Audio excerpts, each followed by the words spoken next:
الرجيم بسم الله الرحمن الرحيم شهر رمضان الذي أنزل فيه القرآن صدق الله العلي العظيم وصدق رسول النبي الكريم আল্লাহ পাকের দরবারে লাখো শুকরিয়া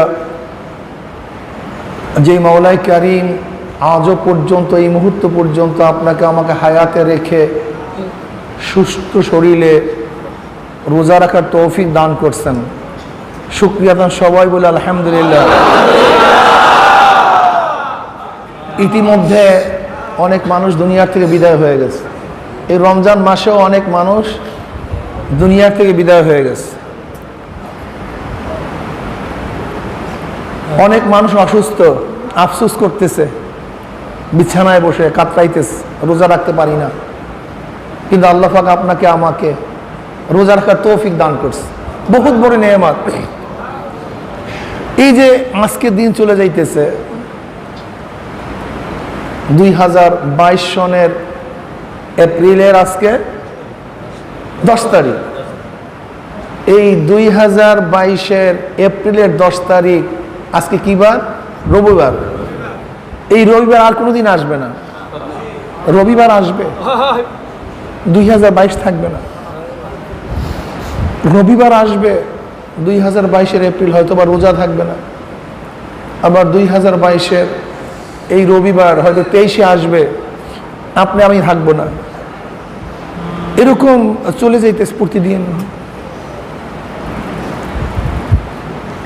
প্রতিদিন সময় চলে যাইতেছে।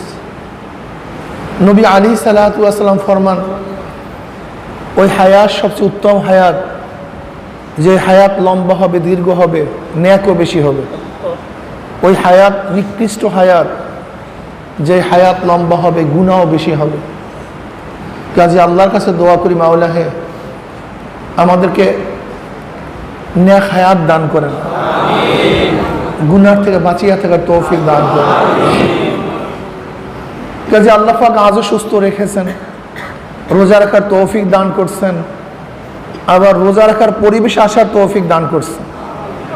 কত মানুষ রোজা রাখে কিন্তু পরিবেশ নেই, চোখের গুনাহ থেকে বাঁচতে পারে না, কানের গুনাহ থেকে বাঁচতে পারে না, জবানের গুনাহ থেকে বাঁচতে পারে না, গুনাহ হয়েই যায়।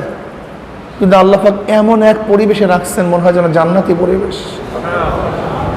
আপনারা যারা আছেন সবসময় তো ইবাদতের মধ্যেই আছেন, সবসময়।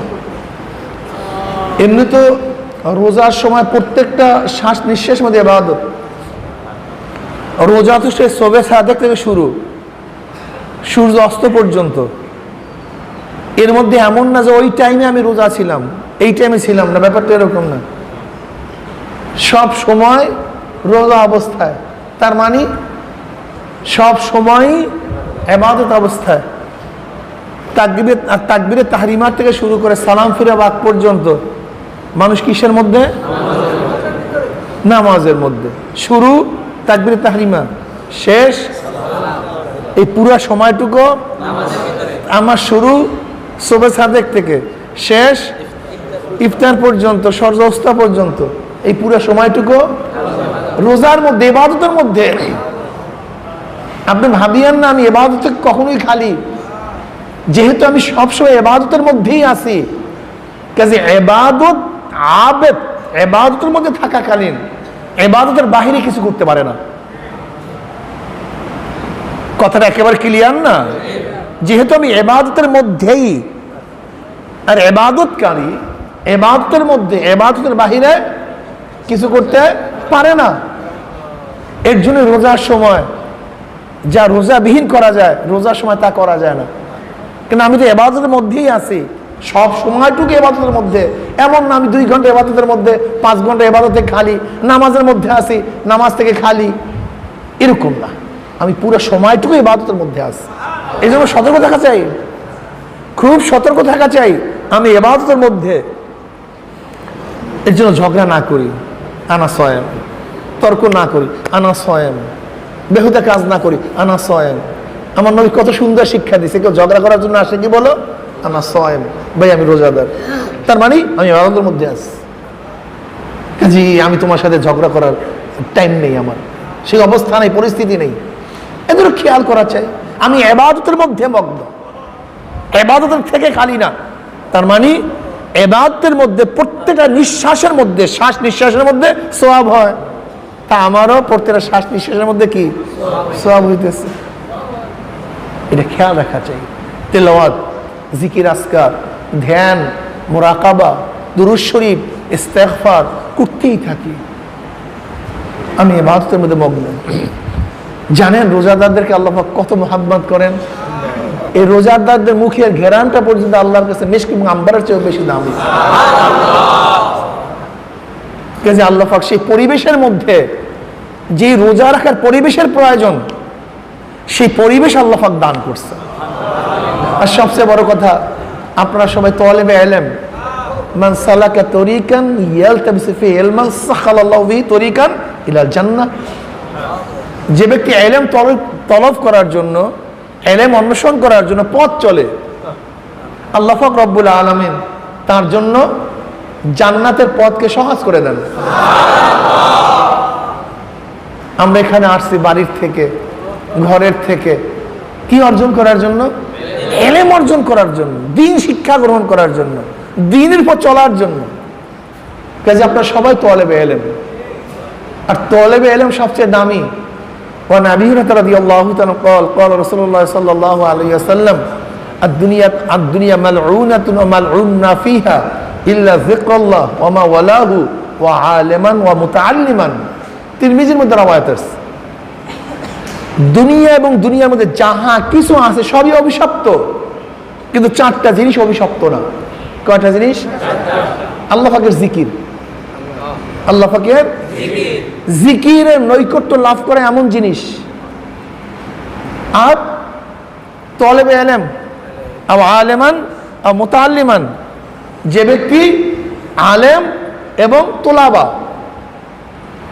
আলেমের ছাত্র, ছাত্র এবং উস্তাদ, দ্বীনের উস্তাদ এবং দ্বীনের ছাত্র, কোরআনের উস্তাদ, কোরআনের ছাত্র, হাদিসের উস্তাদ, হাদিসের ছাত্র, এরা ধ্বংস না, এরা অভিশপ্ত না, এরা দামি। আর দুনিয়া মালউনাতুন ওয়া মালউনুন মা ফিহা ইল্লা যিকরুল্লাহ ওয়া মা ওয়ালাহু ওয়া আলিমান ওয়া মুতাআল্লিমান। কাজে আপনারা সবাই তালেবে ইলম, আপনারা অনেক দামি।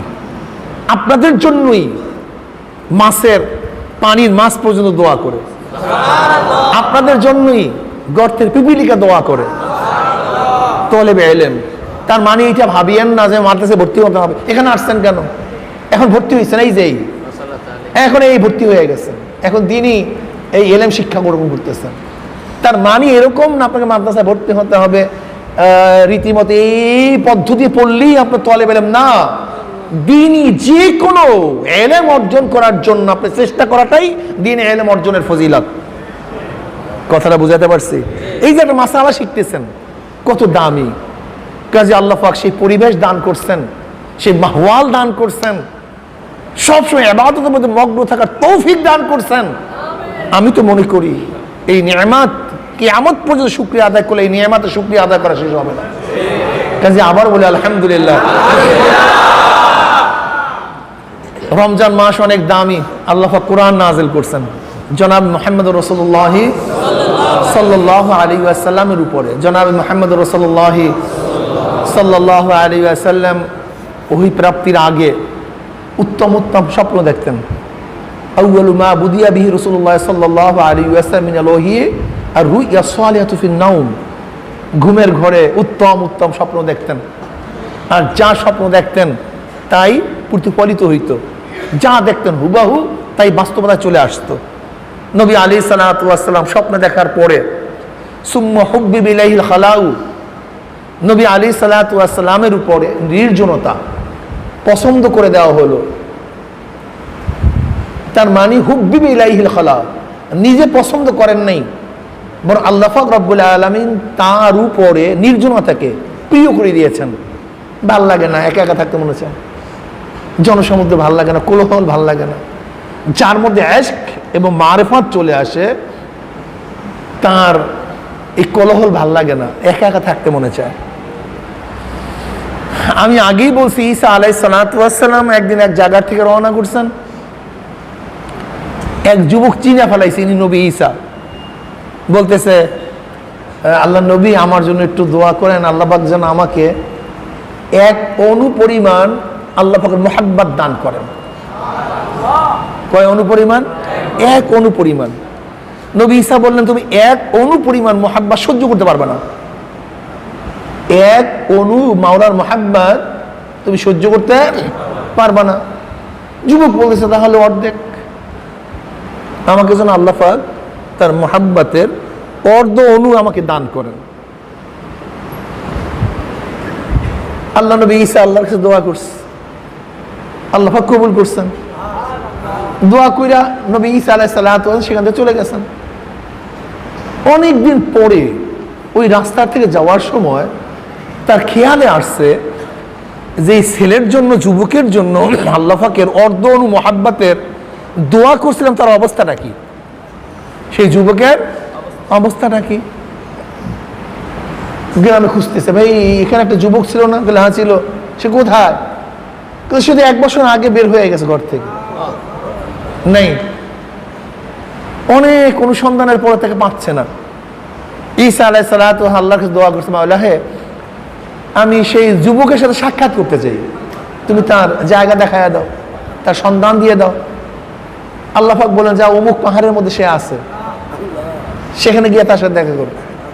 নবী ঈসা আলাইহিস সালাতু সেখানে গেলেন, গিয়া দেখেন যুবক একটা পাথরের উপর দাঁড়িয়ে আসমানের দিকে তাকায় আছে, কি যেন ধ্যান করতেছে, চিন্তা করতেছে। নবী ঈসা আলাইহিস সালাতু ওয়াসসালাম সালাম করলেন, সালামের জবাব নেই। আবারও সালাম করলেন, সালামের জবাব নেই। বললেন নবী ঈসা আলাইহিস সালাতু ওয়াসসালাম, আমি আল্লাহর নবী ঈসা, তুমি সালামের জবাব দাও না কেন? কোনো ভ্রুক্ষেপ নেই। এবার আল্লাহ পাক রব্বুল আলামিন নবী ঈসা আলাইহিস সালাতু ওয়াসসালামকে ওহী নাযিল করলেন, ঈসা, যার কলবের মধ্যে আমার অর্ধ অণু মুহাব্বত ঢুকছে, সে আমি ব্যতীত অন্য কাউকে চিনে না, অন্য কাউকে চিনতে পারে না। ঈসা, আমি আমার জাতে পাকের কসম খেয়ে বলতেছি, যদি ওকে করদ দিয়েও চিনিয়া ফেলাও, সে অনুভব করতে পারবে না। সুম্মা হুব্বিবা ইলাইহিল খালাউ, নবী আলাইহিস সালাতু ওয়াস সালাম একা একা থাকতে পছন্দ করতেছেন। তিনি চলে গেলেন হেরা গুহার মধ্যে, সেখানে গিয়ে ইবাদতের মধ্যে মগ্ন, ইবাদত করতেছেন, ইবাদত করতেছেন। তাআব্বুদুল লায়ালি, কয়েক রাত্র ইবাদত করতেছেন, রাত্র দিন। এখান থেকে চিল্লা কাশি, এই যে চিল্লা কাশি না, 40 দিন চিল্লা, এই চিল্লা হলো কোন এক জায়গায় মুরাকাবার মধ্যে মগ্ন থাকা, ধ্যানের মধ্যে লিপ্ত থাকা, এখান থেকে চিল্লা কাশি। চুপচাপ ধ্যান করা, খেয়াল করা, মুরাকাবা করা, আমাকে কে বানাইলো, কেন বানাইলো, কি অবস্থা, মাওলা পাকের কুদরত নিয়ে চিন্তা করা। দেখেন নবী আলাইহিস সালাতু ওয়াস সালাম তখন ইবাদতের মগ্ন ছিলেন। কি ইবাদত করতেন? তখন নামাজ ফরজ না, রোজা নাজিল হয় নাই, জিহাদের আহকামাত আসে নাই, না যাকাত ছিল। সেই ইবাদতটা কি ছিল? জিকির এবং ফিকির। কি বলেন? জিকির এবং ফিকির। আল্লাহ পাক রব্বুল আলামিন নবী আলাইহিস সালাতু ওয়াস সালামকে যে ইলহাম করতেন, সেই ইলহাম অনুযায়ী তিনি ইবাদতের মগ্ন থাকতেন। এর মধ্যে বেশি ছিল জিকির এবং ফিকির। আর কাবার দিকে তাকিয়ে থাকা, কাবাকে দেখা একটা ইবাদত, সওয়াব। 3 জিনিসের দিকে তাকায় থাকলে সওয়াব হয়। কোরআনের দিকে তাকায় থাকলে সওয়াব হয়।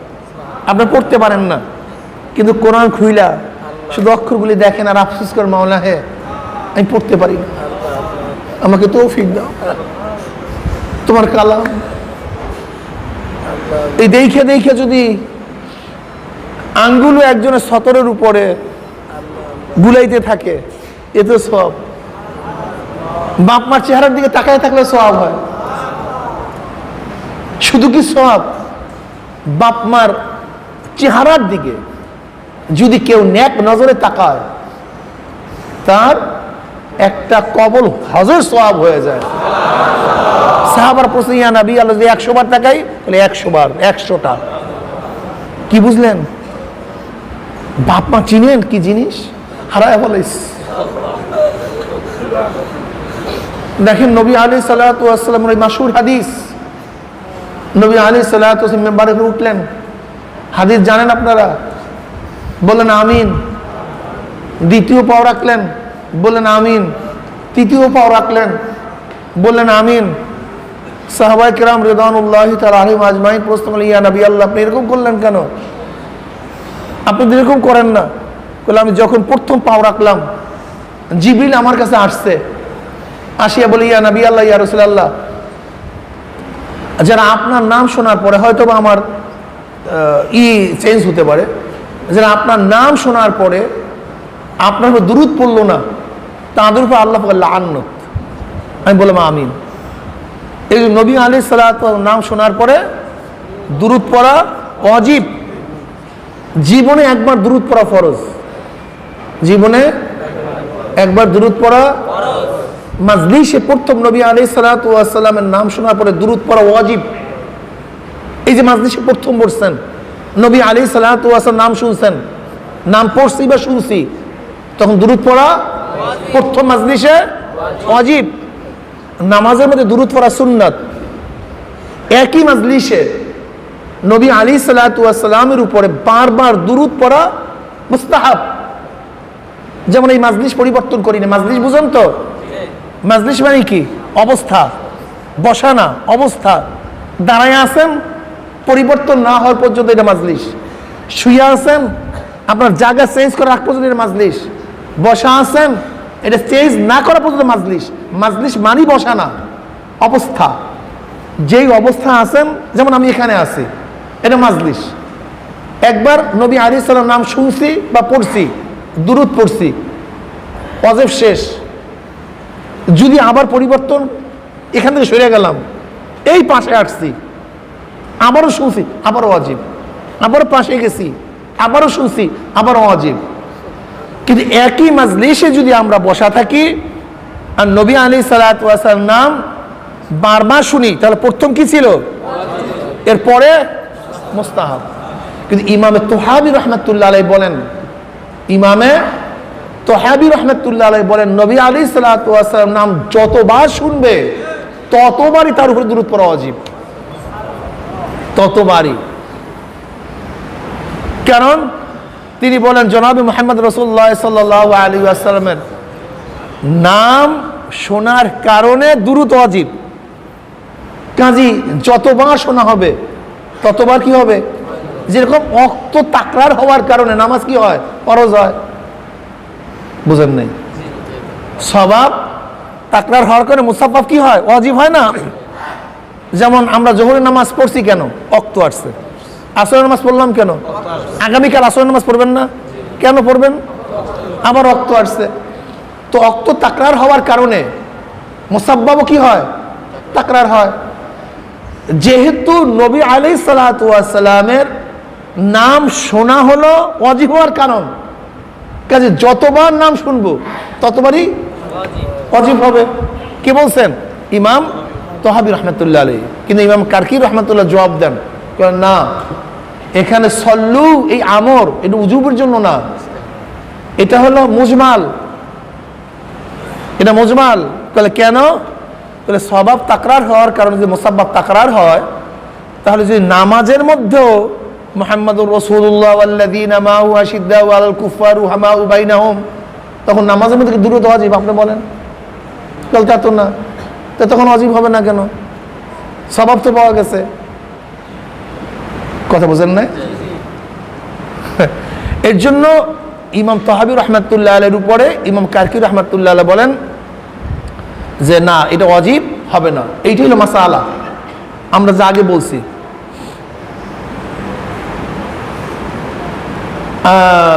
আল আমরুল মুতলাক লা ইউজিবু তাকরারা ওয়ালা ইয়াহতামিলুহু। আল আমরুল মুতলাক লা ইউজিবু তাকরারা ওয়ালা ইয়াহতামিলুহু। আমরে মুতলাক সে তাকরারকে ওয়াজিব করে না এবং ইহতিমালও রাখে না। তো এখানে সল্লুর আমরা মুতলাক, কাজে ওয়াজিব কি করে না? বারবার তাকরারকে লাজেম করে না। যাই হোক, সেটা ভিন্ন মাসালা।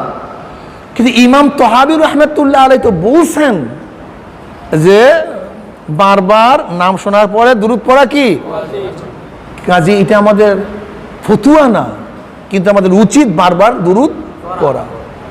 এই ব্যাপারে যেন আমরা অলসতা না করি, খুব খেয়াল রাখি।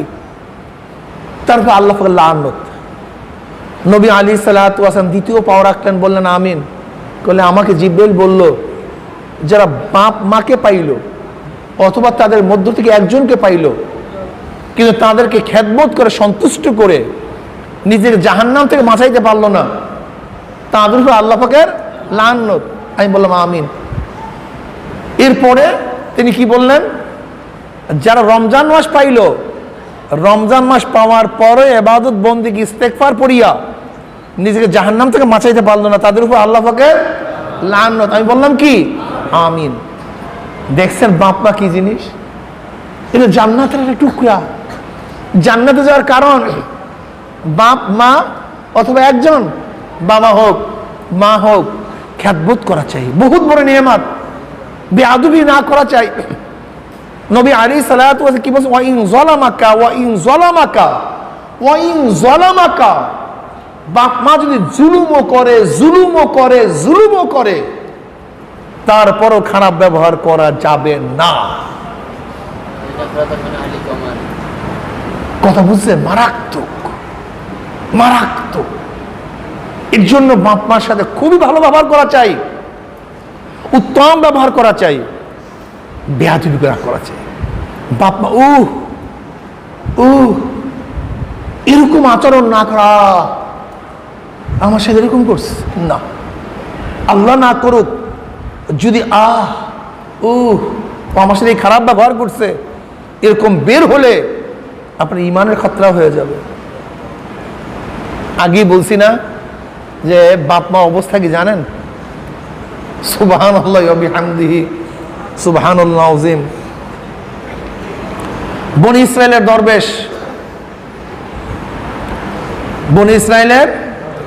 দরবেশ নাম মনে আছে তো? কি? জুরাইস।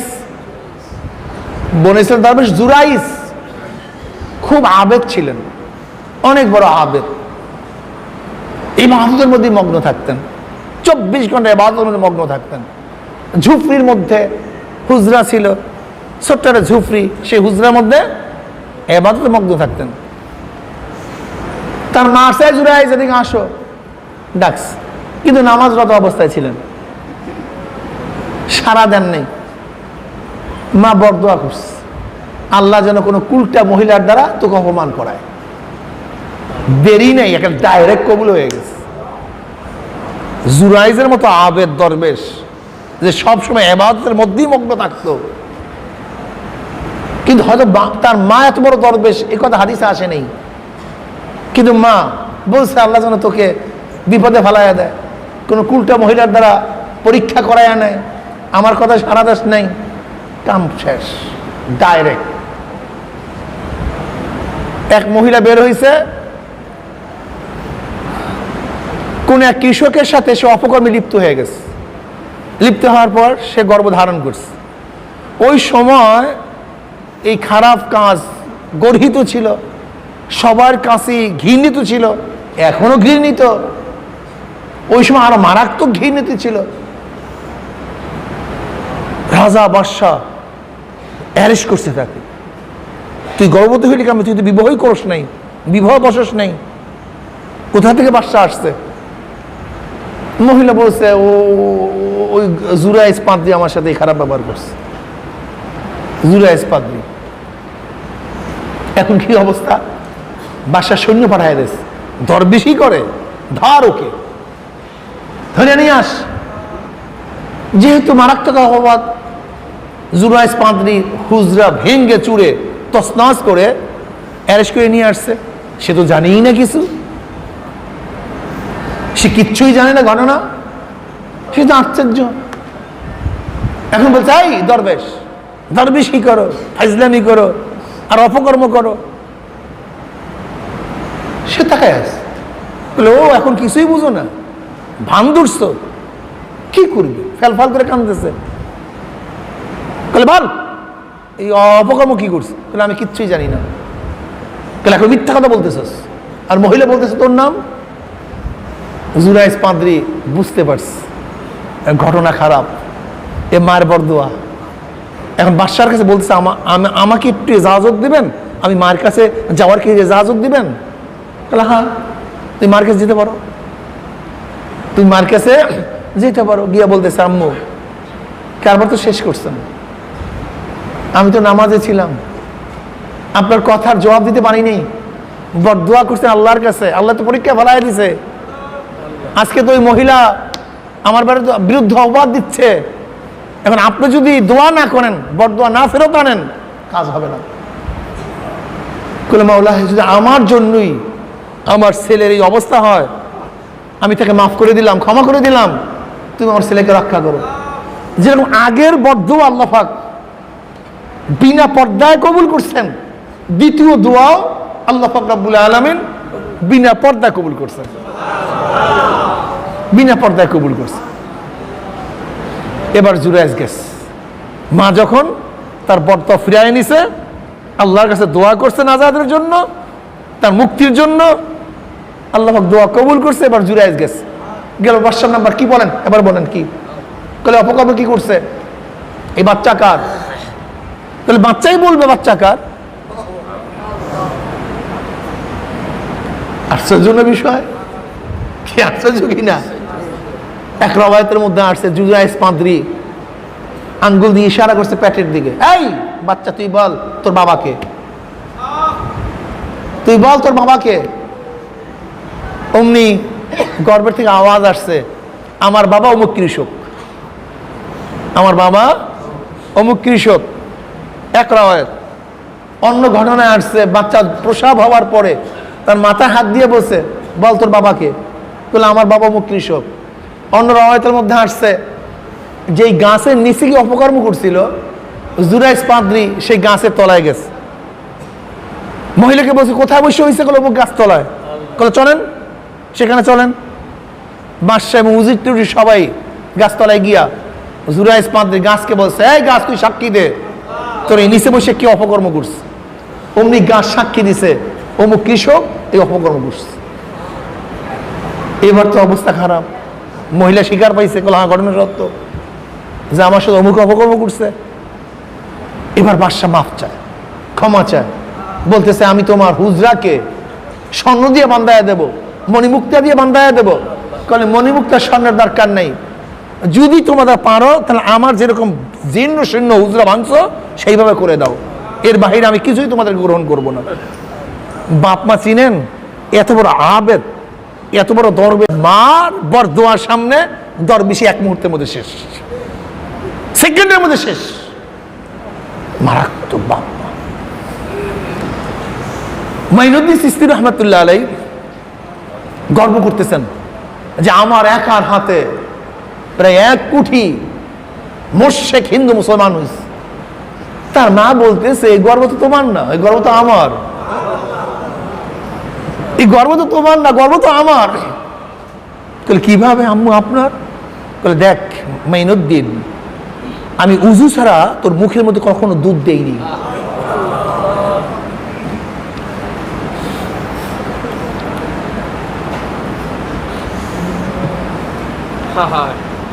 আমি উজু ছাড়া তোকে খাওয়াইনি। এর জন্য আমি আমার পর্দার মা বোনদেরকে বলবো, আমার মা বোনেরা, আমার নবী আলাইহিস সালাতু ওয়াস সালামকে আমেনার গর্ভে আসার কারণ কি ছিল? আমেনা এক পুত পবিত্রা, অনেক পুত পবিত্রা মহিলা ছিলেন, অনেক পুত পবিত্রা মহিলা ছিলেন। যাই হোক, মাইনুদ্দিন চিশতি রহমাতুল্লাহ আলাইহি, হযরত আব্দুল কাদের জিলানী রহমাতুল্লাহ আলাইহি, ইমাম বুখারী রহমাতুল্লাহ আলাইহি সহ অনেক বড় বড় মনীষীদের মারা অনেক বড় বড় আবেদা ছিলেন। আবার গায়ের মুসলিমের থেকেও নবী আসে নাই তা না, ভালো ভালো লোক আসে নাই তা না। এই যে আবু হুরায়রা রাদিয়াল্লাহু তাআলা আনহু, যেনার হাদিস সবচেয়ে বেশি, আবু হুরায়রা রাদিয়াল্লাহু তাআলা আনহুর মা ছিল মুশরিক। খুব কষ্ট দিত আবু হুরায়রাকে, ঈমান আনার কারণে খুব কষ্ট দিত, গালিগালাজ করতো নবীকে। আবু হুরায়রা রাদিয়াল্লাহু সহ্য করতে পারতেন না, কিন্তু মা কিছু বলতেও পারে না। একদিন নবী আলাইহিস সালাতু ওয়াস সালামের কাছে এসে বলে, ইয়া নবী আল্লাহ, আমার মা মুশরিক, সহ্য হয় না, একটু আল্লাহর কাছে দোয়া করেন, আল্লাহ যেন আমার মাকে ঈমান দান করেন, হেদায়েতের মালা পরায়া দেন, হেদায়েত করিয়া দেন, একটু দোয়া করেন। নবী আলাইহিস সালাতু ওয়াস হাত তুলছেন, আল্লাহর কাছে দোয়া করবেন। আবু হুরায়রা পড়ে দৌড় বাড়ির দিকে দৌড়াইতেছে। এখন মানুষ বলতেছে, এই আবু হুরায়রা দৌড়াও কেন, কি হয়েছে তোমার, পাগলের মতো হয়ে গেছো কেন, দৌড়াইতেছো কেন? পুরো দৌড়। এখন বলতেছে আবু হুরায়রা রাদিয়াল্লাহু তাআলা আনহু, কেউ বলতেছে আবু হুরায়রা কি পাগল হয়ে গেছে নাকি, দৌড়াইতেছো কেন, কি হয়েছে তোমার? বলে আমাকে এই করিও না, বাধা দিও না। নবী আলাইহিস সালাতু ওয়াস সালাম আমার মায়ের হেদায়েতের জন্য হাত তুলছে, দোয়া করবে। এখন আমি এর জন্য দৌড়াইতেছি যেন আমি কি ঘরে আগে পুষি না আমার নবীর দোয়া ঘরে আগে পুষে, এই পরীক্ষার জন্য দৌড়াইতেছি যে কে আগে পুষতে পারে, আমি আগে পুষি না আমার নবীর দোয়া আগে পুষে। আবু হুরায়রা ওয়ায়াত করেন, আমি ঘরে গেলাম, গিয়া সালাম দিলাম, আসসালামু আলাইকুম। অমনি ঘরের থেকে যে জবাব আসছে আমি বুঝতে পারছি আমি আগে বুঝতে পারি নাই, বরং আমার নবীর দোয়া আমার ঘরে আগে পৌঁছে গেছে। আল্লাহ পাক রব্বুল আলামিন তাকে হেদায়েতের নূর দান করছেন, আমি বুঝতে পারছি। এবার আবু হুরায়রা রাদিয়াল্লাহু থেকে বলতেছে, আবু হুরায়রা আমার জন্য পানির ব্যবস্থা করো, একটু অপেক্ষা করো, আসিও না।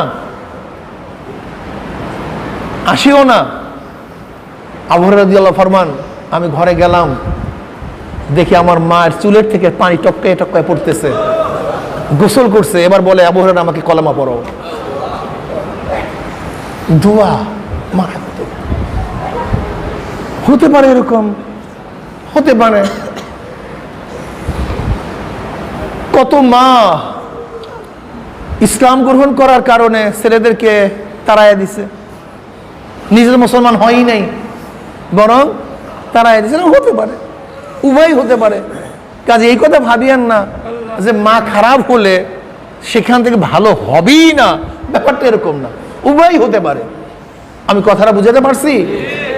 আবার ধারণা খারাপ করিয়েন না যে আমার মা হয়তো বা দিনদার না, কাজে আমি মনে হয় দিনদার হতে পারবো না, এই ওয়াসওয়াসা না আসে। আবার এই ওয়াসওয়াসা না আসে। হেদায়েতের মালিক আল্লাহ, হেদায়েতের মালিক আল্লাহ। আল্লাহ পাক হেদায়েত দিয়ে দিতে পারেন যে কোনো মূল্যে। বাপ মা অনেক দামি। জনাব মুহাম্মদ রাসূলুল্লাহ সাল্লাল্লাহু আলাইহি ওয়াসাল্লাম কাবা শরীফ দেখতেন, আর কাবা শরীফ দেখলেও কি হইতো, সওয়াব হইতো। এর জন্য হেরা গুহা থেকে কাবা শরীফ দেখতো। তাই কয় জিনিসের দিকে তাকায় থাকলে কি হয় ভাই? কি কি রে? কোরআন, বাপ মার দিকে এবং কাবা শরীফে তাকায় থাকলেও কি হয়? উলামায়ে কিরামদের চেহারার দিকে তাকায় থাকলে সওয়াব, নেককারদের দিকে, এতেও সওয়াব আছে। আমি কথাটা বুঝাতে পারছি? যাই হোক, জনাব মুহাম্মদ রাসূলুল্লাহ সাল্লাল্লাহু আলাইহি ওয়াসাল্লাম সেখানে ইবাদতে মগ্ন ছিলেন।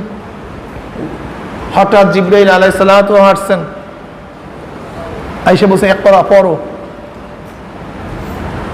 ইকরা পড়ো। তিনি কি বলেন? মা আনা বিকারিয়ান, আমি পড়তে যাই না, আমি পড়তে পারতেছি না, আমার জবান চলে না, আমার জবান চলে না, আমি পড়তে পারি না। ফাখাযানি ফাগাত্তানি, জিবরিল আলাইহিস সালাতু ওয়াস সালাম নবী আলাইহিস ধরলেন, চাপ মারছেন। কি মারছেন? চাপ মারছেন, চাপ।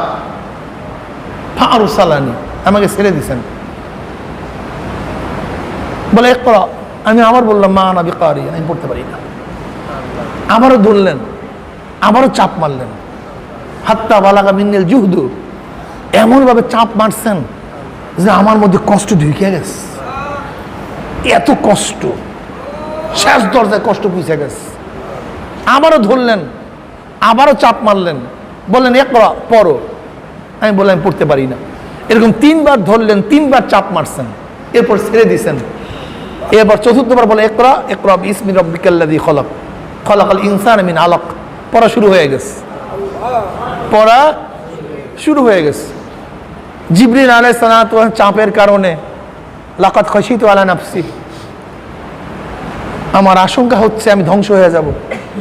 এটা অতীত, ভবিষ্যৎ, বর্তমান উভয়ের দিকে লক্ষ্য করে হতে পারে। এই তাকরীরের এখানে দরকার নেই। লাকাদ খাশিতু আলা নাফসি ভবিষ্যতের জন্য হতে পারে, বর্তমানের জন্য হতে পারে, অতীতের জন্য হতে পারে। কয়টা বিষয় বুঝাতে পারে, এই বিষয়ে আমাকে বুঝাবার দরকার নেই।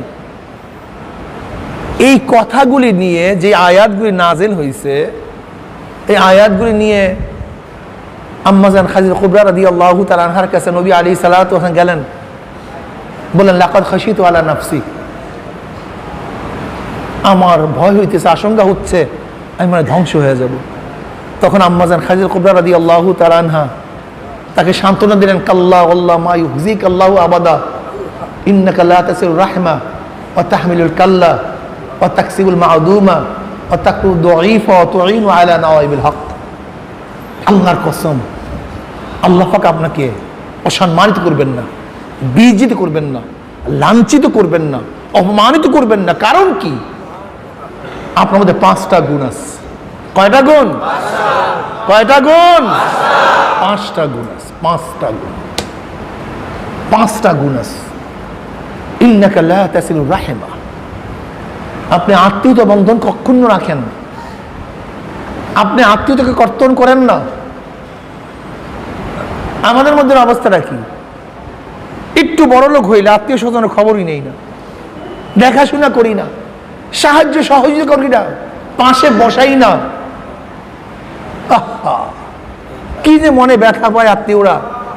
এমনকি বর্তমান যুগে যে গরিব আত্মীয় হলে বড় লোকরা দাওয়াত পর্যন্ত দেয় না। আপন চাচাতো ভাই, আপন খালাতো ভাই, আপন মামাতো ভাই, আপন চাচা দাওয়াত দেয় না। গরিব, সে বড় লোক, এই মজলিসে আসবে কিভাবে? ওরে কপাল পোড়া, ওরে কপাল পোড়া, ওরে কপাল পোড়া। তুমি এই কথা কেন ভাবো না? এ তো আমারই দাদারই অংশ, আমার দাদার অংশ। আমার দাদার 2 সন্তান, একজন আমার বাবা, একজন আমার চাচা। আমার বাবার 3 সন্তান, আমার দাদার একজন আমার বাবা, 5 জন আমার চাচা, 2 জন আমার চাচা, 3 জন আমার চাচা। একই আল্লাহ পাক রব্বুল আলামিন আমাকে ধনী বানাইছেন, তাকে তো বানাইতে পারতেন। আমাকে সম্মানিত করছেন, তাকে তো সম্মানিত করতে পারতেন। কিন্তু আল্লাহ পাকের দয়া মায়া, অরিজিন তো এক, সবই এক, পারতেন। কিন্তু আল্লাহ পাক রব্বুল আলামিন তাকে বানান না, আমাকে বানাইছেন। কাজে শুকরিয়া আদায় করা উচিত ছিল, শুকরিয়া আদায় করা উচিত ছিল। সেখানে শুকরিয়া আদায় না কইরা দাওয়াতই দেই না, আত্মীয়কে দাওয়াতই দেই না। এটা কেমন কথা হলো বলেন তো আমাকে? হ্যাঁ, কথাবার্তা বলি না, পাশে বসাই না, গরিবদেরকে দাওয়াত দেই না, গরিবদেরকে পাশে বসাই না। অথচ তোমাকে মনে রাখতে হবে যে যদি আত্মীয় গরিব হয় তাকে পাশে বসাও, তাহলে ডবল ডবল সোয়াব, ডবল ডবল সোয়াব। আত্মীয়কে সৎকা করলে, আত্মীয় দান করলে ডবল সোয়াব, সেলাই রিমের সোয়াব, দানের সোয়াব। অথচ আত্মীয় তো অক্ষুণ্ণ রাখি না, খুব কঠিন। বাবা, আত্মীয় স্বজনের সাথে ভালো ব্যবহার করিও, পাড়া প্রতিবেশীর সাথে ভালো ব্যবহার করিও, করা উচিত। কি কথা ঠিক না? কিন্তু আমরা করি না। আল্লাহ পাক যেন এই নসিহতের আমাকে আমল করার তৌফিক দান করেন, আমাকেও আমল করার তৌফিক দান করেন, আমাদের সবাইকে আল্লাহ পাক আমল করার তৌফিক দান করেন। খুব খেয়াল রাখা চাই, খুব খেয়াল রাখা চাই, আত্মীয়তা অক্ষুণ্ণ রাখা চাই। আমি কথাটা বুঝাতে পারছি? সেলাই রিবি ঠিক রাখা চাই। খালিল কুবরা রাদিয়াল্লাহু তাআলা আনহা সমস্ত গুণের মধ্যে আত্মীয়তার কথা প্রথম কেন আনছেন? এর কারণটা কি? কেন আনছেন? কারণটা কি? অন্য অন্য মানুষের সাথে সম্পর্ক রাখা যত সহজ, আত্মীয়ের সাথে সম্পর্ক রাখা এত সহজ না, অনেক কঠিন, অনেক অনেক কঠিন। কিন্তু আত্মীয়র দাবিটা আপনার কাছে অনেক বেশি, সে বারবার আপনার কাছে চায়, মানসম্পূর্ণ চাওয়া চায়, সে সামান্য পরিমাণ ত্রুটি সহ্য করতে পারে না, কিন্তু অন্য লোক এর চেয়ে হাজারও বেশি ত্রুটি সহ্য করতে পারে। এর জন্য সমস্ত গুণের মধ্যে প্রথম গুণ নিয়ে আসছেন আত্মীয়তার গুণ। আপনি সেলাই রিহিমিকে অক্ষুণ্ণ রাখেন, আত্মীয়তা বন্ধনকে অক্ষুণ্ণ রাখেন, আমাদেরকে রাখা উচিত। নবী আলাইহিস সালাতু ওয়াস সালাম এত সুন্দর আত্মীয়তার খবর রাখতেন। কেমন? এমন কি হালিমা সাদিয়া রাদিয়াল্লাহু তাআলা আনহার যে আগের ঘরে তার যে বাচ্চা ছিল, তার দুধ ভাই, নবী আলাইহিস সালাতু ওয়াস সালামের দুধ ভাই, তার ব্যাপারও তিনি ছোটবেলায় সতর্ক থাকতেন। কেমন সতর্ক থাকতেন? একটা স্তন পান করতেন, আরেকটা স্তন পান করতেন না। কত বড় সতর্ক আপনি চিন্তা করতে পারছেন? হকের ব্যাপারে কত সতর্ক ছিলেন আমার নবী। আমার দুধ ভাই খাবে কি, কি আদর্শ, কত সুন্দর আদর্শ আমার নবী যে শিক্ষা দিচ্ছেন। আমার নবীর আদর্শ অনুযায়ী কোনো মানুষ চলে, তার দুনিয়াতে কোনো গ্যাঞ্জাম থাকতে পারে? কি সুন্দর, হককে কত সুন্দর রক্ষা করতে আমরা পারতেছি না। কি সুন্দর। এক হাদিসের মধ্যে দেখলাম নবী আলাইহিস সালাতু বললেন, আমি কিয়ামতের ময়দানে আমার বাপ মা আবু তালেব আমার দুধ ভাইয়ের জন্য আমি সুপারিশ করব।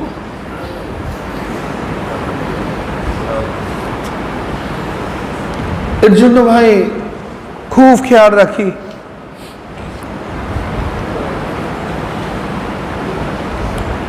আখলাক, আমার নবীর আখলাক এত সুন্দর আখলাক, আমরা আখলাকে হইতে পারলাম না, চরিত্রটাই গঠন করতে পারলাম না। মিথ্যা কথা বলি, ওয়াদা খেলাফ করি, ধোঁকাবাজি করি, অথচ তোমার আমার নবী ওয়াদা খেলাফ করতেন না, ওয়াদা খেলাফই করতেন না। এক ইহুদির সাথে আমার নবীর লেনদেন ছিল, এক ইহুদির সাথে। নবী আলাইহিস সালাতু ওয়াস সালাম বললেন, ইহুদি আপনি এখানে বসেন, আমি আসি। আপনি এখানে বসেন, আপনি এখানে থাকেন, আমি আসি। ইহুদি চলে গেছে। মুসলমানের সাথে সম্পর্ক না, কিন্তু লেনদেনটা কার সাথে? কে বলছে বসতে এখানে? ইহুদি। মুসলমান না, মুমিন না, খুব ভালো মতো বুঝেন। মুসলমান না, মুমিন না, নামাজি না, মুশরিক, সবচেয়ে বড় বড় দুশমন ইসলামের। গায়রুল মাগযুবি আলাইহিম ওয়ালাদ-দালিন। এই মাগযুব, মাগযুব কারা? ইহুদি। সেই ইহুদির সাথে লেনদেন। বলে আপনি এখানে বসেন, আমি আসতেছি। ইহুদি চলে গেছে, ভুলে গেছে কথা, মনে নেই। আমার নবী 1 ঘন্টা অপেক্ষা করে, আসে না। 1 দুপুর আসে না, সন্ধ্যা হয়ে গেছে, আসে না। রাত চলে গেছে, আসে না। পরের দিন না, নাই, রাত্রেও নাই। 3 দিন, 3 দিন পর্যন্ত আমার নবী ওই জায়গায় বসা। 3 দিন।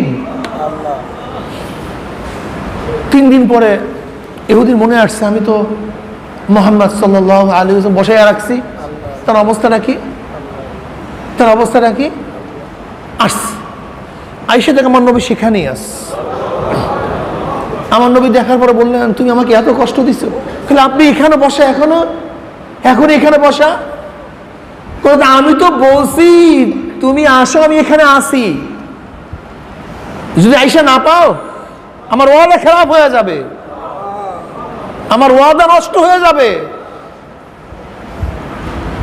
এক ইহুদির সাথে ওয়াদা নষ্ট না হয় 3 দিন পর্যন্ত একই জায়গায় বসা। আর আমরা মুখটাকে কি মনে করি বলেন তো?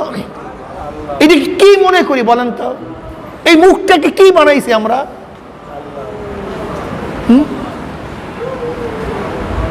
কি বানাইছি? মিথ্যা কথা বলি, একসাথে মিথ্যা কথা বলি, ওয়াদা খেলাপ করি, ছয় সাতুরি করি। এটা কি আখলাক আমাদের? এটা কি আমার চরিত্র? মুসলমানদের সাথে এখন লেনদেন করতে চায় না, মুসলমানদের সাথে লেনদেন করতে চায় না, কেন? ওয়াদা খেলাপ করে, মিথ্যা কথা বলে, 2 নাম্বারই করে। এটা মুসলমানের চরিত্র না, এটা মুসলমানের চরিত্র না। মুসলমান মিথ্যা বলে না, ওয়াদা খেলাপ করে না। ভাইও, যদি একজনকে ওয়াদা দাও, যদি না পারো আগেই বলো, আগেই বলো আমি পারলাম না। মনে করবে সে রাগ করবে, রাগ করুক, রাগ করুক, থাপ্পড় দেখ, তবে তো শেষ। কিন্তু যদি ওয়াদা খেলাপ করো, তোমার ঘৃণা করবে, তোমার হারাম কবিরা গুনাহ হবে, তোমার মধ্যে মুনাফিকের আলামত চলে আসবে। ইজা ওয়াদা খলাফা, তোমার মধ্যে আলামতে মুনাফিক চলে আসবে, মুনাফিকের আলামত চলে আসবে। তুমি বলো তাকে, ভাই পারলাম না, আমাকে মাফ করেন, আমি কি করব? তোমার অসহায়ত্ব তাকে পেশ করো, তোমার মাযুরাত তাকে পেশ করো। তবে আশা করা যায় ইনশাআল্লাহ তুমি ইখলাসের সাথে যদি মাযুরাত পেশ করো, তাহলে আশা করা যায় সে ব্যক্তির কলব নরম হবে, তোমাকে মাফ করবে। আমি মাযুর, আমি পারতেছি না, আমাকে সময় দেন। কিন্তু তুমি কথাই বলবা না, টেলিফোন উঠাবা না, এটা কেমন কথা হলো? এটা কেমন কথা হলো? এটা হয় না। আমি চরমনা মুজাহিদদেরকে বলবো, চরমনা মুজাহিদরা, আমাদের মধ্যে নামাজ আছে, জিকির আছে, পাগড়ি আছে, লম্বা জামা আছে, লেকিন কি নাই? আখলাক নেই, চরিত্র নেই। আখলাক নেই, চরিত্র নেই, এটা আমাদের মধ্যে নাই। এটা আমাদের গঠন করতে হবে, এই চরিত্র গঠন করতে হবে। চরিত্র গঠন করা ছাড়া হবে না। আমি কথাটা বুঝাতে পারছি? চরিত্র গঠন করা ছাড়া হবে না। আখলাকি হই, চরিত্র গঠন করি, মিথ্যা না বলি, ওয়াদা খেলাপ না করি, চুরি না করি। চুরি করি, এই মসজিদের মধ্যে চুরি হয়, এই মসজিদের মধ্যে চুরি হয়, এটা কেমন কথা হলো আমাকে বলেন? মোবাইল চুরি হয়, টাকা চুরি হয়, এখানে তো সবকিছু ওপেন থাকবে, চুরি করবো কেন? আমরা চুরি করি, এটা না করি, কোনো অবস্থাতেই না করি। আমি কথাটা বুঝতে পারছি? ভাই খুব খেয়াল রাখা চাই, খুব খেয়াল রাখা চাই। এখানে আসছি তরবিয়াতের মধ্যে আখলাক গঠন করার জন্য। অনেক মুজাহিদ মাদ্রাসার টাকা দেয় না, কেন? কারণটা কি? আমি হারাম খাবো কেন? ইজা ওয়াকাত লুকমাতু মিনাল হারামে ফি বাতনি ইবনে আদম লানাহু কুল্লু মালাকিন ফিস সামাই ওয়াল আরদ মা দামাত তিলকাল লুকমাতু ফি বাতনিহি ওয়া ইন মাতা আলা তিলকাল হালা ফামাওয়াহু জাহান্নাম। এক লুকমা হারাম যদি এক লুকমা হারাম যদি পেটের মধ্যে ঢুকে, আসমান এবং জমিনের সমস্ত ফেরেশতা তার লানত বর্ষণ করতে থাকে, যদি এই অবস্থায় মারা যায়, তার ঠিকানা কোথায়? জাহান্নাম। খুব কঠিন। আমি হারাম খাবো না। যে রক্ত এবং গোশত তৈরি হবে হারামের দ্বারা, সে যত বড় দরবেশ হোক, যত বড় আবেদ হোক, যত বড় নামাজি হোক, তার জায়গা কোথায়? আমি হারাম খান কিভাবে? হারাম খাই কিভাবে?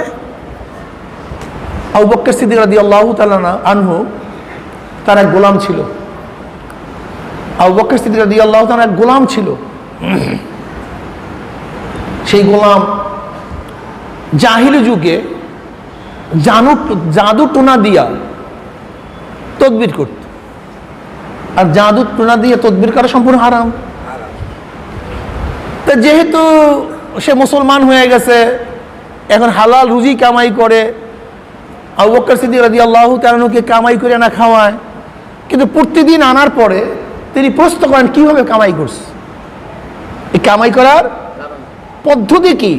তিনি বলেন এইভাবে হালাল পন্থায় কামাই করছে, সে খায়। এরকম প্রতিদিন আনে, প্রতিদিন জিজ্ঞাসা করে, প্রতিদিন খায়, কোনো অসুবিধা নেই। একদিন ক্ষুধার্ত, যেহেতু মোমেন, সে কামাইও করে হালাল পদ্ধতিতে, প্রতিদিন জিজ্ঞাসা করে। একদিন খাজুর নিয়ে আসছে, তিনি ক্ষুধার্ত অবস্থায় খাজুর খেয়ে ফেলছেন। খেয়ে ফেলার পরে এখন গোলাম প্রশ্ন করতেছে, হযরত আপনি তো প্রতিদিন জিজ্ঞাসা করেন যে কিভাবে কামাই করে, আজকে জিজ্ঞাসা করলেন না?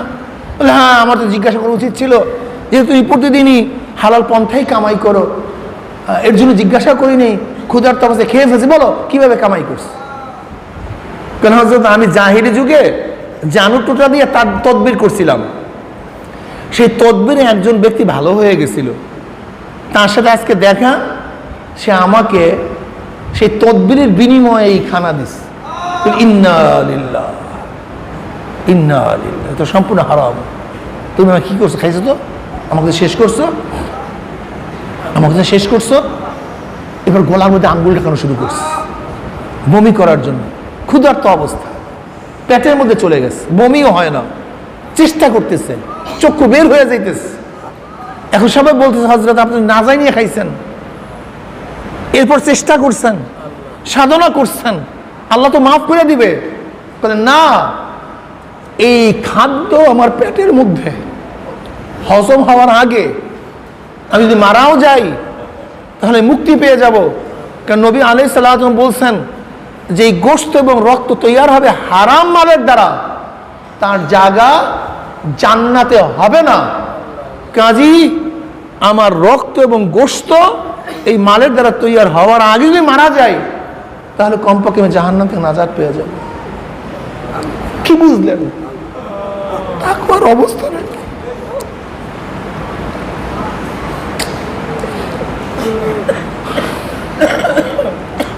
আসলে তারা আল্লাহকে এমন ভাবে ভয় করতেন যে ভয়ের কোনো শেষ নাই, সীমা নাই। এরপর সবাই পরামর্শ দিয়েছে, হযরত আপনি পেট পুড়িয়া পানি খান, এরপর গলায় আঙ্গুল দেন, হয়তোবা পানির সাথে বের হয়ে আসবে। তিনি পেট পুড়িয়া পানি খাইলেন, গলায় আঙ্গুল দিছে, বমি করছে, খাজুর বের হয়ে আসছে, শান্তি হয়ে গেছে। আইও দরবেশ হওয়া সহজ, মাথায় টুপি পরা সহজ, দাড়ি রাখা সহজ,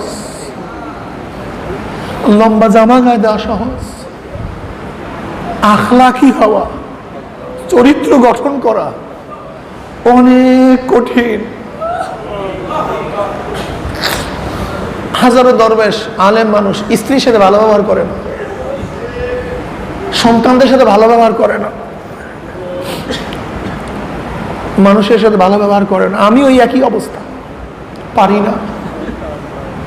আমি নিজেও দেখছি যে সাহাবাদের যে চরিত্র ছিল, আমার নবীর যে চরিত্র ছিল, তা কিচ্ছু নাই, শুধু মুখে বলি।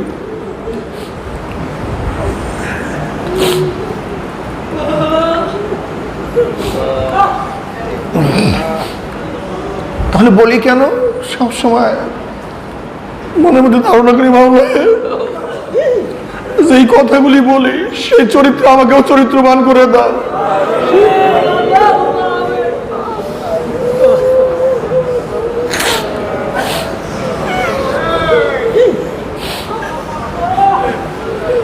ভাইও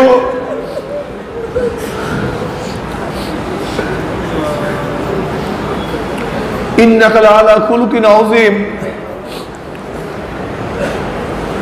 আমার নবী তো সবচেয়ে উত্তম চরিত্রবান ছিল। আমি একবার ওমানে গেলাম রাত্রে, আমরা পথ চিনি না, ড্রাইভারও পথ হারায় ফেলেছে।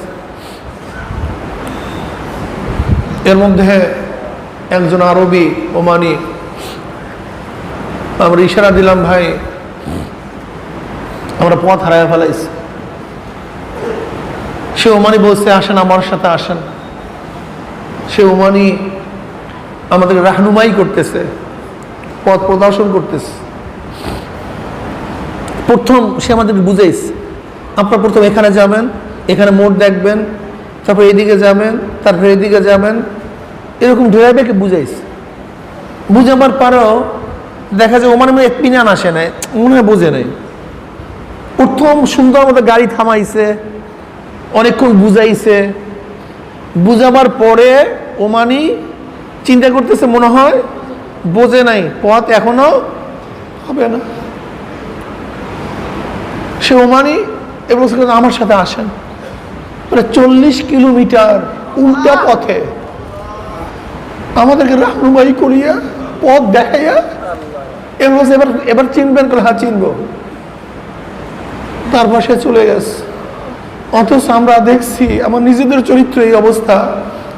যদি কেউ ভাই কোন দিকে যাব, তাহলে মা এদিকে যান, এদিকে যান মেয়া। কি আজীব চরিত্র, কোথায় আখলাক, কোথায়? যদি তখন তাহলে মানুষ কত সুন্দর একটা ব্যবহার পাইতো, ইতমিনান হইতো। কিন্তু না, এই চরিত্র আমাদের মধ্যে নাই। আমি যা দেখছি আমাদের মুসলমানদের চরিত্র কি যে অভাব। এই যে আমরা আলেমরা, বহুত বড় মুহাদ্দিস, বড় বড় মুফতি, কিন্তু চরিত্র, গীবাত, শিকায়েত, গালি গুলাস, কলফটা, মানুষের উপরে ধারণা, এত বদ ধারণা, এত বদগুমানি, এত গীবাত, এত শিকায়েত, অথচ বিশাল জাননেওয়ালা, আখলাক নেই। যাবেন মুসাফা করার জন্য, মুসাফা করবে না। আলেমরা যদি একটু কোনো উপরে ওঠে, তাদের অবস্থা যে কত মারাত্মক, যা চিন্তাও করা যায় না। সাধারণ মানুষের সাথে কথা বলি না, আমরা বসি না। অথচ নবী আলাইহিস সালাতু ওয়াস সালামের সিরাত সম্পর্কে, চরিত্র সম্পর্কে আমরা বারবার আলোচনা করি। আমার নবী যখন সাহাবাদের মাঝে বসা থাকতেন, কে নবী কে সাহাবী পার্থক্য করা যাইত না, একই সাথে খাইতেন, একই সাথে কাজ করতেন। আমি দেখছি আখলাকের, চরিত্র অনেক অভাব, মুরুওয়াত নেই। এর জন্য আমরা মুজাহিদদেরকে বলবো, আখলাকি হই ভাই, চরিত্র গঠন করি, চরিত্র গঠন করি। আমার আদব, আমার তবিয়াত, আমার আখলাক, আমার চলাফেরা, ইকরামুল মুসলিমিন, খেদমতে খালক আমাদের থাকবে। আমি মনে করবো আমি একজন আল্লাহ পাকের মাখলুক, সব আল্লাহ পাকের মাখলুক। আমি যেন মাখলুককে সেবা করতে পারি, খেদমত করতে পারি, মুমিনদেরকে সেবা করতে পারি, খেদমত করতে পারি, আমার দ্বারা যেন কেউ কষ্ট না পায়, খুব খেয়াল রাখি। কথা ঠিক আছে ভাই? এরকম যদি আখলাকি হয়ে যায়, তাহলে এই বিশ্ব আবারও মুসলমানরা শাসন করবে। মুসলমানরা ধ্বংস হওয়ার একমাত্র কারণ আখলাক, অন্য কোনো কারণ না, অন্য কোনো কারণ না, একমাত্র কারণ আখলাক। চরিত্র নাই, চরিত্র শেষ হয়ে গেছে, একেবারে ধ্বংস হয়ে গেছে। একমাত্র ধ্বংসের কারণ আখলাক। কাজে আখলাকই হই, চরিত্রবান হই। জনাবে মুহাম্মদ রাসূলুল্লাহ সাল্লাল্লাহু আলাইহি ওয়াসাল্লাম কত সুন্দর আখলাকি ছিলেন। আবু হুরায়রা রাদিয়াল্লাহু তাআলা আনহু ফরমান, আমি ক্ষুধার্ত, পেটে ক্ষুধা, মসজিদের বাইরে নামলাম,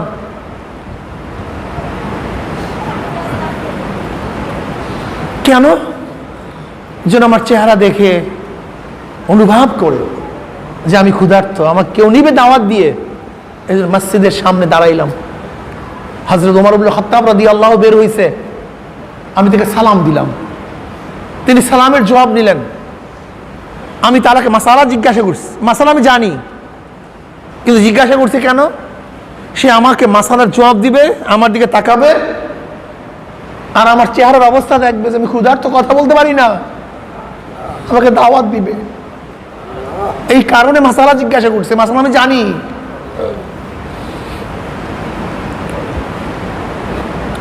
তিনি সালামের জবাব দিলেন, মাসালার উত্তর দিলেন, চলে গেছেন, আমাকে দাওয়াত দিলেন না। আমি বুঝতে পারছি তার ঘরেও আমাকে দেওয়ার মতো, খাওয়ার মতো কিচ্ছু নাই।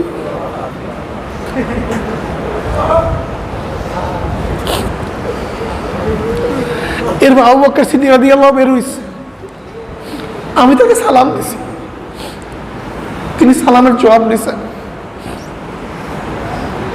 একই উদ্দেশ্যে মাসালা জিজ্ঞাসা করছে, আমাকে দাওয়াত দিবে, ক্ষুধা নিবারণ করব। তিনি আমার সালামের জবাব দিয়েছেন, মাসালার উত্তর দিয়েছেন, তিনিও চলে গেছেন, কিন্তু আমাকে দাওয়াত দেন নেই। আমি বুঝতে পারছি তার ঘরেও কিছু নেই। এরপর সরদার দু আলম আলাইহিস সালাতু ওয়াস সালাম বের হয়েছেন। আমার চেহারার দিকে তাকাই বুঝতে পারছেন ক্ষুধার্ত।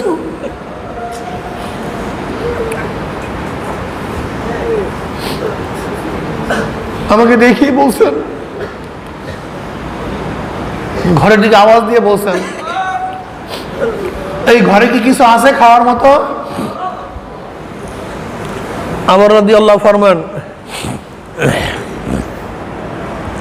নবী আলাইহিস সালাতু ওয়াস সালাম যখন বলছেন ঘরে কিছু আছে, ঘরের থেকে আওয়াজ আসছে, এক পেয়ালা দুধ আছে।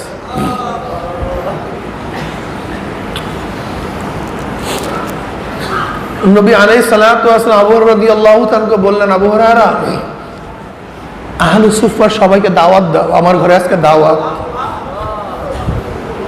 আবু হুরায়রা চিন্তা করলেন, মাত্র এক পেয়ালা দুধ আমার জন্যই যথেষ্ট না।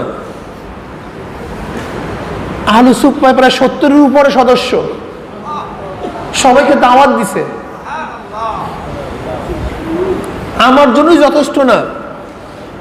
আর আমাকে দাওয়াত দেওয়ার জন্য বলছে, তারা যখন আসবে বন্টন করার দায়িত্ব তো আমাকেই দিবে। তাহলে আমার অবস্থাটা কি? আমি তো সেই ক্ষুধার্তই থাকবো। আমি চিন্তার মধ্যে পড়ে গেলাম। কিন্তু নবীর আদেশ অমান্য করার ক্ষমতা কাউর নেই। আমি সবাইকে দাওয়াত দিলাম, সবাই খুশি। আহলে সুফফাদের অবস্থা জানেন?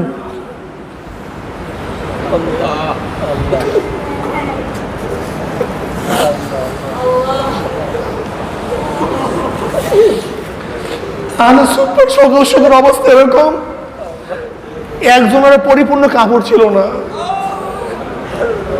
কোন সদস্যেরই পরিপূর্ণ কাপড় ছিল।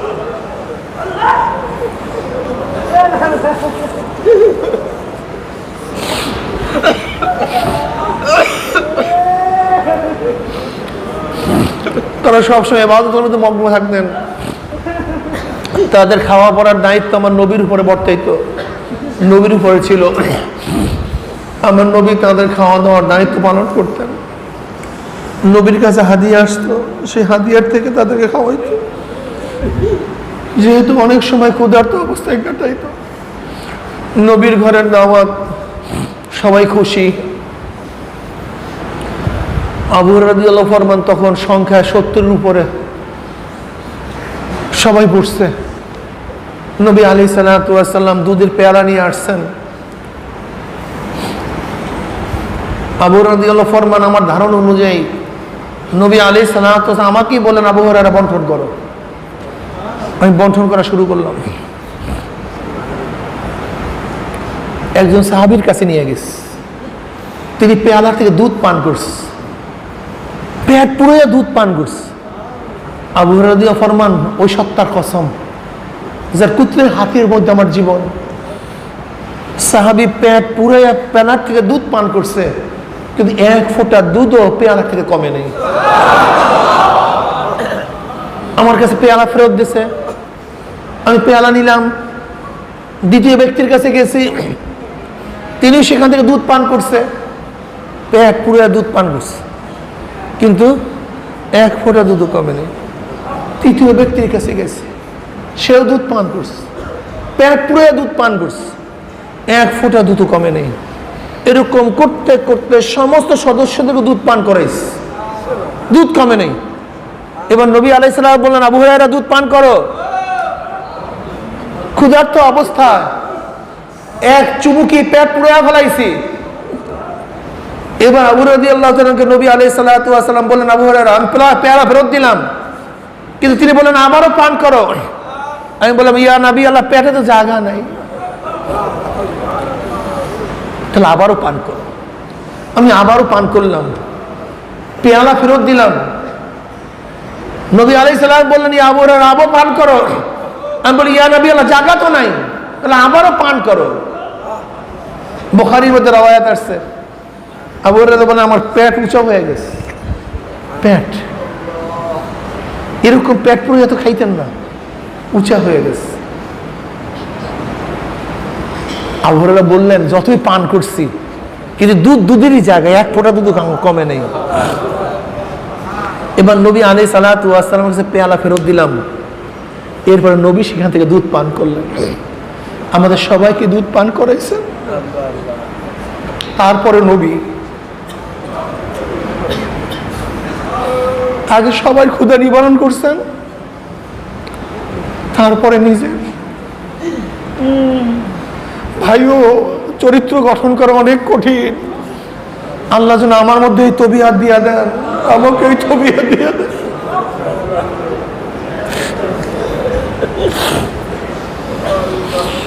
এই জন্য যারা নেতা আছেন, দায়িত্বশীল আছেন, আপনারা যাদেরকে নেতৃত্ব দিচ্ছেন, সব সময় অধীনস্থদের দিকে আগে খেয়াল রাখবেন, তারপরে নিজে। কিন্তু অনেক জায়গায় যাই, মাহফিলে যাই, মুজাহিদ দায়িত্বশীলদের অবস্থা দেখে আমার কাছে ভালো লাগে না, ভালো লাগে না। আখলাক নাই, চরিত্র নাই, আমার মধ্যেও নাই। আল্লাহর কাছে দোয়া করি, মাওলা এই রহমতের আজকে ৮ম দিনে তুমি আমাদেরকে সবাইকে চরিত্রবান করে দাও, তোমার গুণে গুণান্বিত করে দাও, তোমার নবীর গুণে গুণান্বিত করে দাও। আল্লাহুম্মা আমিন।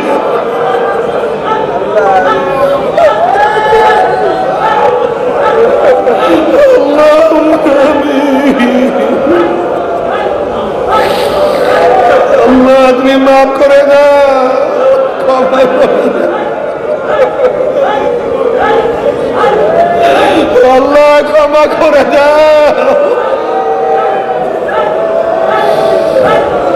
আল্লাহ ক্ষমা করে দাও। গুনাহ করছি, ক্ষমা করে দাও। গুনাহ করছি, মাফ করিয়া দাও। গুনাহ থেকে বাঁচিয়া থাকার তৌফিক দিয়া দাও। আল্লাহ তোমার গুণে গুণান্বিত করে দাও, তোমার নবীর গুণে গুণান্বিত করে দাও। আল্লাহ যেই কথাগুলি বলছে তার উপর আমল করার তৌফিক দিয়ে দাও।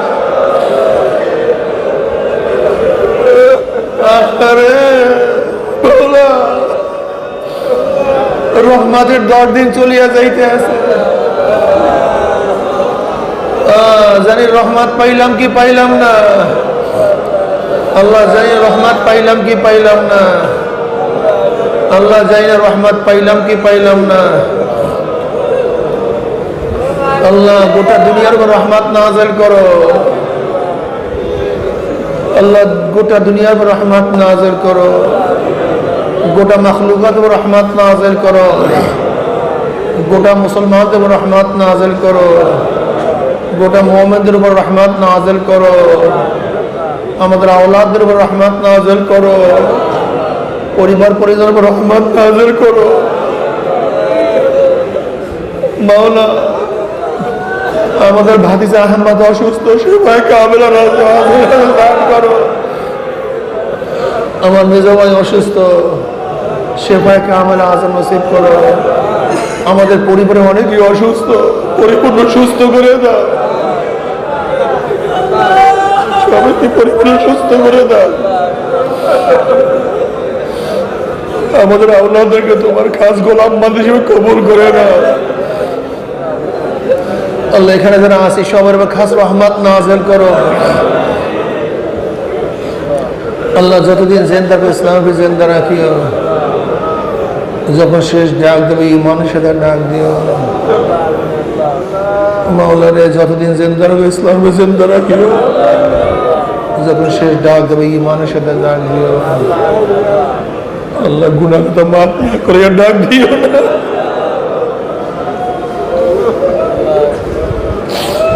গুনাহ থেকে না বাঁচাইয়া ডাক দিও না। তোমার ওলিদের নামের মধ্যে আমাদের নামটা উঠাইয়া না।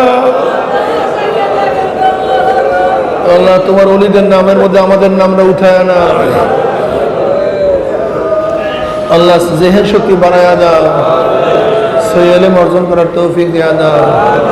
সহি আমল করার তৌফিক দিয়া দাও। আল্লাহ যত মুমিন মুমিনাত মুজাহিদরা কবরে শুয়ে সবাই কবর আযাবকে চিরতরে মাফ করে দাও। খাস আমাদের শায়খ ও মুর্শিদের কবরকে জান্নাতের বাগিচা বানাও।